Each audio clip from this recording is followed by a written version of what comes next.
Day 5, nationwide protests recorded calmness in Abuja metropolis, even as efforts are on to douse the violent demonstration in some states across the country.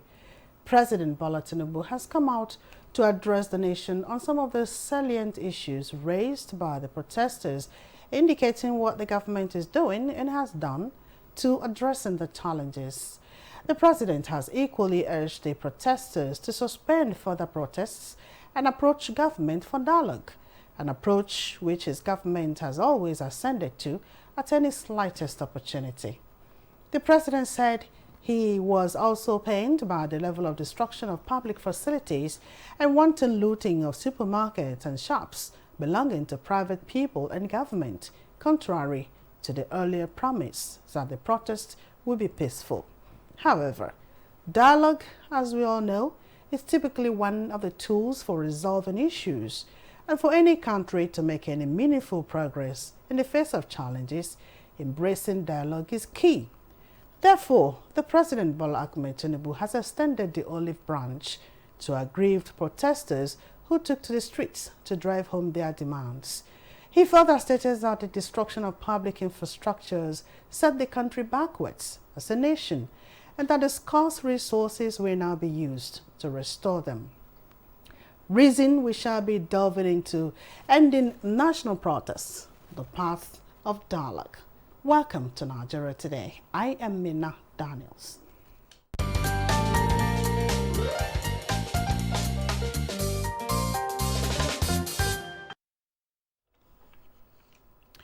I have with me in the studio Dr. Philip Hayab. He is a research fellow, Institute of Peace and Conflict Resolution.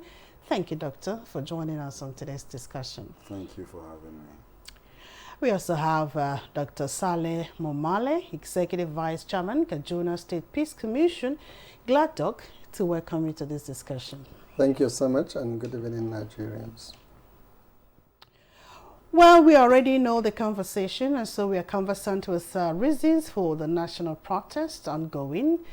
I just want us to look at how dialogue can effectively address the situation. Let me start with Dr. Saleh.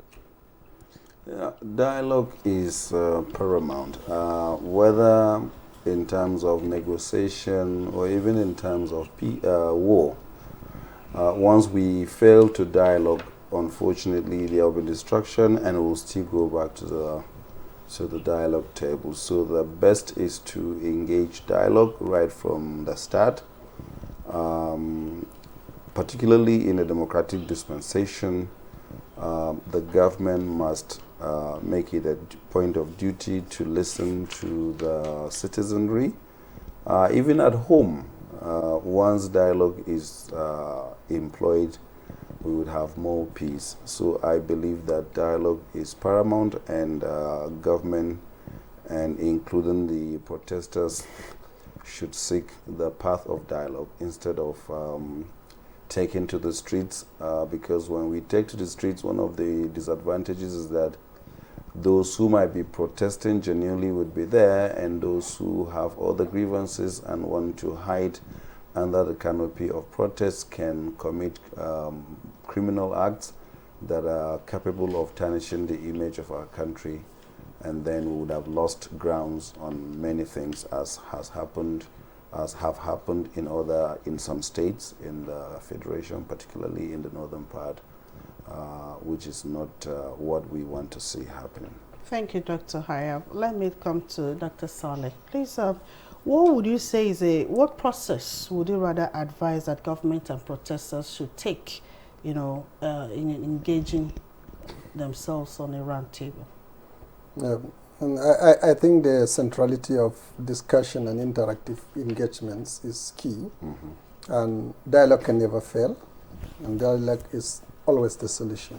There is no alternative to dialogue in terms of disputes, because whichever way you go, the end result is that there must be a consensus.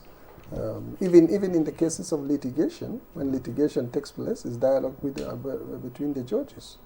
Everybody presenting his own points of views, presenting his own evidences, and the rest of that. So we are in a very precarious situation. The tensions are very high. The economy has been badly affected over the past 3 days. Many families and many homes can no longer feed themselves because of the lockdowns in some parts of the country, because of the fact that transporters and marketers cannot move goods and services from one part of the country to another part of the country. Supply systems are disrupted, and worst, critical infrastructure and public property and properties belonging to various individuals have been damaged and destroyed.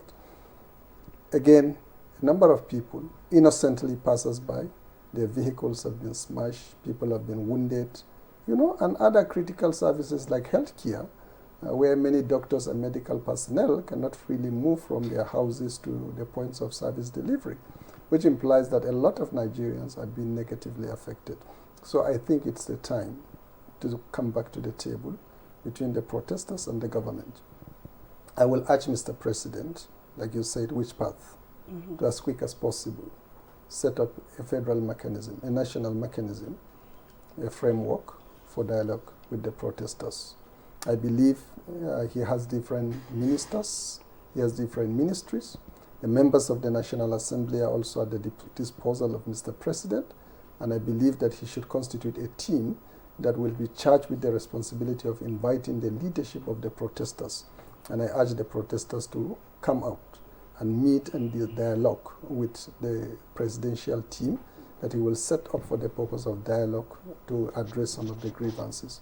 At the subnational level, particularly at the state governments, especially in those states where this protest has also significantly affected people, flow of goods and services in states like Kano, states like Jigawa, states like Katsina, and then my own state that our government, despite its cautionary approach all these days, have to be forced to impose a curfew this afternoon, should also set up similar mechanisms in Plateau State as well, so that the leadership of some of the protesting groups, they have already submitted their letters of complaint to the governments, and they have been assured that this will be forwarded to the federal government. Nonetheless, there is still need to put up a framework to engage with the protesters immediately. So, Dr. Sayab, you're saying that the government should take the lead in calling for this roundtable discussion? Yes. I think it's a core responsibility of government. Okay, Dr. Hayab. What are the successful examples, of where dialogue had helped in sorting issues like this out, whether within or outside the country? Well, there are a few examples. I think one of the recent is the case in Kenya. When the Kenyan protest began, from intel, is not public knowledge, one of the presidents in Africa happened to be in Kenya at that time, and he met with President Ruto and advised him. So the first thing the government of Kenya did was to withdraw or to put on hold the policy which was being protested against, which is one of the grievances I understand coming from the protesters in Nigeria, that okay, the president, yes, addressed the nation yesterday, Sunday morning, and but then some of the issues that the protesters were looking forward to was maybe to talk about fuel subsidy, or maybe an immediate, let's say, panacea to reduce or to cushion the effects. Whatever there was there in the speeches, based on the analysis that I've seen, actually talks about a long-term solution. Now, people are actually looking for, if possible, what you can call a quick fix.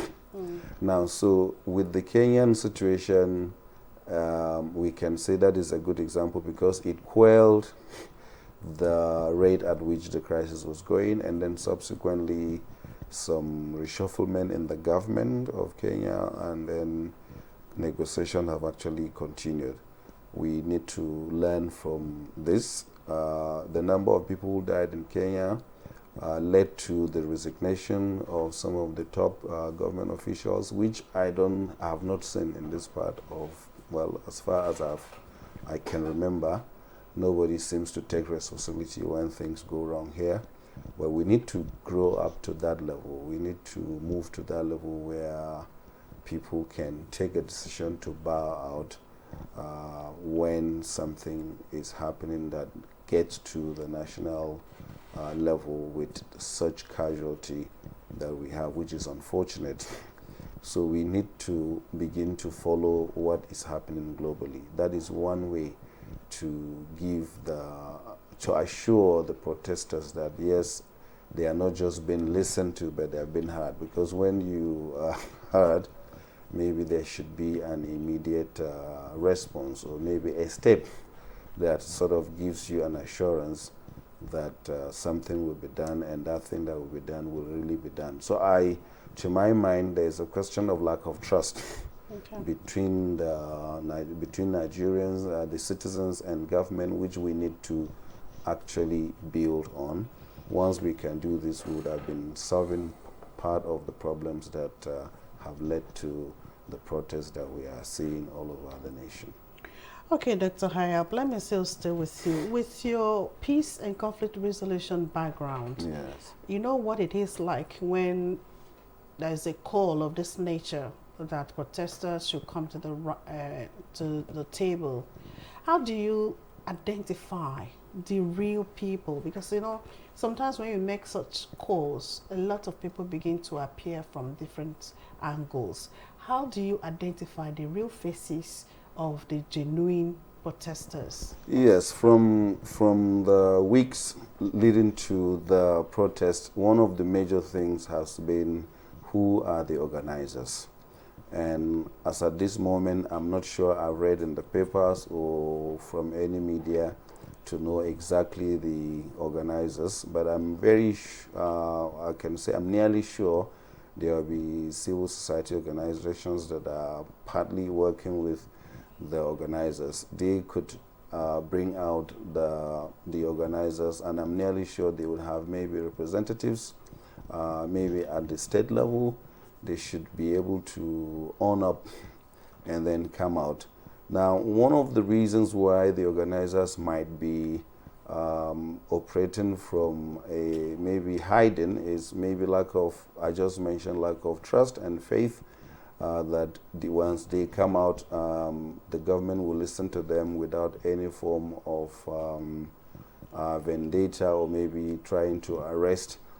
So the more we create platforms for open communication, the better the situation would be, and then dialogue would actually happen. So dialogue needs to happen on a scale where nobody is a victim, a sort of. Everybody should come to the dialogue table as a partner. And once that happens, the government is open to negotiation. I'm nearly sure that the leaders would come out, and then we would have conversation, and this protest can be put on hold. And once the conversation begins, then we will have the peace that we need, some return to normalcy, which is very important. For days, I couldn't have fuel in the car and even the generator. And you can imagine if there is a hospital where there's no power supply and they have to buy fuel or gas, and then maybe somebody depends on this to survive. Now, all this can actually impact on the chances of some people surviving, and which is not good for our situation. Okay, thank you so much, Dr. Hayab, for those salient points. Well, we're still here on Nigeria Today discussing ending national protests, the path to dialogue. And I still have this fine gentleman with me here in the studio. But we'll be right back in a moment. For more, do stay with us.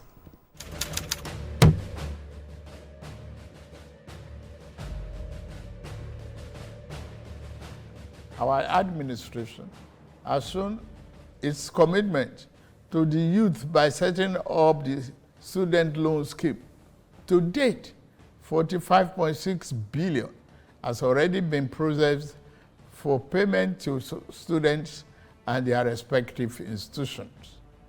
I encourage more of our vibrant youth population to take advantage of this opportunity.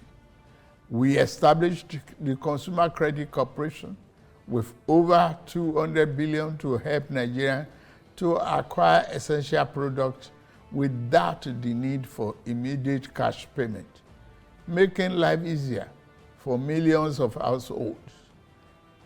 This will consequently reduce corruption and eliminate cash and opaque transactions.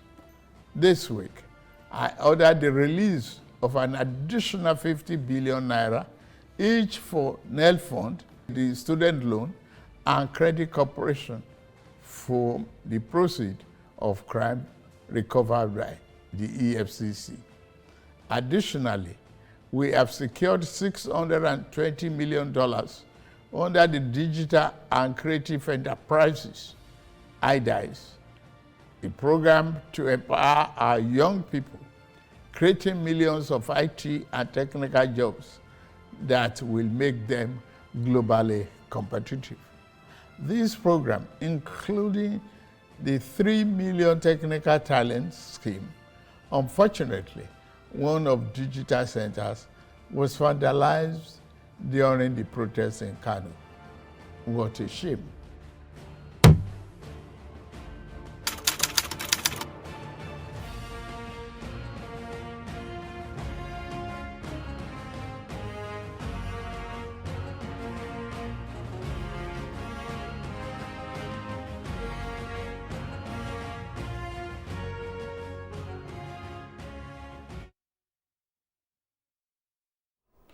Welcome back. Of course, we'll listen to the president once again, reeling out some of those palliatives that the government has put in place to cushion the effects of hardship. So, Dr. Hayab, just before we went on that break, you tried to look at how to identify some of these faces when we call for discussion, you know. But let me get to Dr. Saleh. How do we, for Christ's sake, you know, make sure that the agreements reached by both groups through dialogue is implemented transparently? I think, like you just mentioned prior to that discussions, there have been precedents not only in Nigeria but across the countries, many countries of the world. For example, you can look at farmer unions. There has been always a lot of protests between public sector institutions and farmer unions. There have always been protests, disputes between labor unions and the governments, and a lot of dialogue and negotiations have been made, and some of these agreements are reached. Of course, it's quite difficult to implement agreements within, you know, within a very difficult economic landscape, within the global meltdown, within the global geopolitics that exists globally. So it's not really as easy as that for any sitting government, irrespective of how that government is capable and able to address some of these grievances. And we are seeing it, for example, with border controls in the United States of America. We are seeing it with most of the global disputes across the world that exist. But generally, it's the responsibility of governments to make sure that it has entered into agreements that are implemented, that are realistic. And once it does that, it will be able to reasonably implement that. And it is also very important that in the process of negotiations, the government is quite transparent in explaining to the disputing parties the realities of the situations on ground with respect to internal capacities, with respect to regional challenges, with respect to global limitations. Once these are clearly understood, I think the parties will be able to arrive at reasonable consensus. For example, under the issues in disputes now, one of them is the petroleum pricing. Petroleum pricing is not only a national issue, it's also an international issue. It has to do with production of the crude oil. Happily, Nigeria is a major oil producer in the global market. Previously, Nigeria had to import refined petroleum products, but there are now increased opportunities, for example, for local capacity refining. So the country now has more potentials and opportunities to moderate and regulate in terms of the internal pricing of its processed petroleum products, for example, than in the past. So there are opportunities here, and it is the responsibility of the government to explore this, to bring in the business sector, to bring in all of these people, and then to discuss and deliberate, for example, engage the business community in some of this, engage both the upstream and midstream petroleum sector producers to see how can we be able to reorganize this with the internal processing capacities that we have to now get a better and more affordable pricing for PMS, for kerosene, for natural gas, and possibly for aviation fuel. If we are able to get these critical energy requirements for the country at a reasonable price through negotiation between the exploration companies like Shell, BP, you know, and the processing plants like the Dangote refinery, will be able to come to a consensus on how to manage this business and how to even regulate the taxes within this system that will ameliorate or that will bring down the cost of the products for the ordinary citizens. And that will directly impact on what the protesters are talking about. So there are these opportunities. So like I say, if Mr. President, he has platforms like his own institute, the Institute for Peace and Conflict Resolution, the National Orientation Agency, and even big national media corporations like the Nigerian Television Authority that have the capacity under, like he said, some of the protesters are maybe scared of coming out to say we are the leadership because of. But if the Nigerian Television Authority, the National Orientation Agency, and the Institute for Peace and Conflict Resolution are inviting the leadership to come for a dialogue, I think they will not be as scared as if it is the Office of the National Security Advisor or the Nigerian Police or the Department of State Services. So there are democratic platforms. There is the National Institute for Democracy. There is the National Institute for International Affairs. So it's made up. There is the NIPS, the National Institute for Policy and Strategic Studies. So these are all veritable national professional institutions that the federal government can leverage upon to engage the citizens, to engage the protesters, and address many of these grievances without necessarily, you know, involving even the top political leadership, like you said, where the trust deficit exists. But many of these institutes, I think the leaders of these protesters will have confidence in these institutions, and they will be able to come out and arrive at a reasonable consensus on how to go ahead to address many of these grievances. Okay, Dr. Saleh, let me still stay with you on this one. You know, there's been a lot of fake news, misinformation, you know, all flying around in the social medias and all of that. One of those is the one I read earlier where they say some people are coming in to come and demonstrate at the Eagle Square, you know, trying to heat up the politics and make things worse.